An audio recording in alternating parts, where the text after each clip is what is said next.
Matt Stepp, Dave Campbell's Texas football here at Woodforest Bank Stadium in Shenandoah, Texas. I guess it's in Shenandoah. Oh, yeah. As we're here with the head coach of the College Park Cavaliers, Coach Kyle Coates, after a district opening 35-0 win over district rival Conroe. Coach, first off, congratulations on the win. Thanks, Matt. I appreciate it, man. Awesome job by our defense, obviously getting the shutout.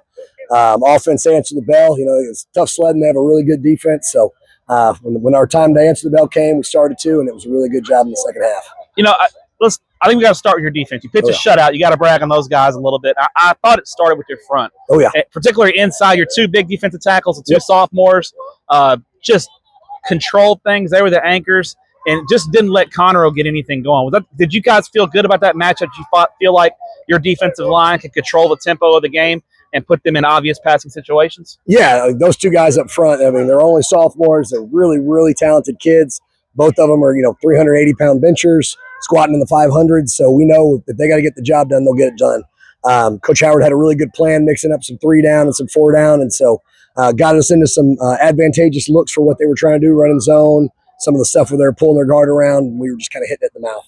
Talk about all 3 phases, and I think your special teams really kind of turned the game around in that second quarter wave. It was 0-0 at the end of one. I think there were 6 punts in the first quarter. It was a punt off between these two teams, and you get a touchdown, and then you get a stop, and then Marco Beltran takes that punt, houses that punt for a touchdown. Obviously, we know Beltran's a special player. You get to see him every day. What makes him such a unique player? Well, I'm running down the sideline when he's returning it, just telling guys to get out of the way because he's going to make everybody miss. But it's one of the things that we say, hey, I don't care who they got. We got a Marco, right? He's just a very talented player. He works his tail off. Obviously played both sides of the ball the whole first quarter, and kid just doesn't get tired, right? He's just a ball of energy. He's all over the place. Just a hard-nosed, old-school football player. You mentioned Conroe's defense, and Coach Hardeman, they do have a good defense over there and a good team over there. Yeah. And what kind of challenges did they present for your offense coming in, and how did you guys adapt to what they were doing to you? Well, they had a really good matchup in taking Xavier Harmon, their Stanford commit, putting him over the top of Julian, letting him run. They know we like to take the top off, and so they were shutting down a lot of that stuff early on, and then we weren't really having the time to be able to check down the routes or anything like that because they were bringing pressure. Their 4 were getting there. They were doing some stunts, and so overall, I thought they did a really good job in the secondary, kind of taking away what we did. We missed a couple of shots, especially towards the end there, where we just underthrew some balls that would have been catch and runs. But they did a really good job of killing our vertical game, so we had to go to some of our intermediate stuff that ended up hitting towards the end. We talk about district wins and how big they are, but sometimes they're not always weighted equally, that kind of thing. And you got 7 more to go. Yeah. But this is a big one to get off on the right foot against a good team. What was the message to your guys post game? Because this is, it's a long season, but this is a huge win for your guys. Yeah, absolutely. We talked about, I don't think College Park has been 3-0 in the last maybe 10 years.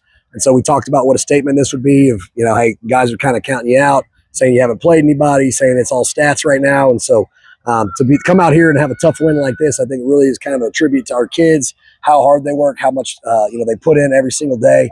And so, it's one of those things I just kind of let them know at the end, like, guys, we got a lot more to go. But that just showed, hey, even if it's not clicking, if we're not putting up 1,000 points on offense or whatever, we can get it done on defense. One side can answer the bell. We can play special teams, and we can go out and capitalize on offense once we get the ball rolling. You still got 7 more to go, but are you a 24-hour rule guy? Do you let your guys enjoy this one tonight and then back to work tomorrow? Yeah, so we do a short meeting out here, and then as soon as we get back into the building, we'll do like the real meeting, right? Talk about the good, the bad, the ugly, and then we'll put it to bed tomorrow. They get until 9 o'clock tomorrow to celebrate this, and then we're 24-hour rule, moving on. They don't know it yet, but I'm gonna give them Saturday off to. Oh, look at that! Saturday off, guys. Saturday off. Yeah, breaking news here. Saturday off. Hey, I try to break news as much as I can, Coach. So, congrats on the win. Appreciate the hospitality here at Woodforest Bank Stadium. Good luck the rest of the way, and hopefully we'll see you come playoff time. Appreciate you, man. Thanks, Thank you very much. Appreciate it.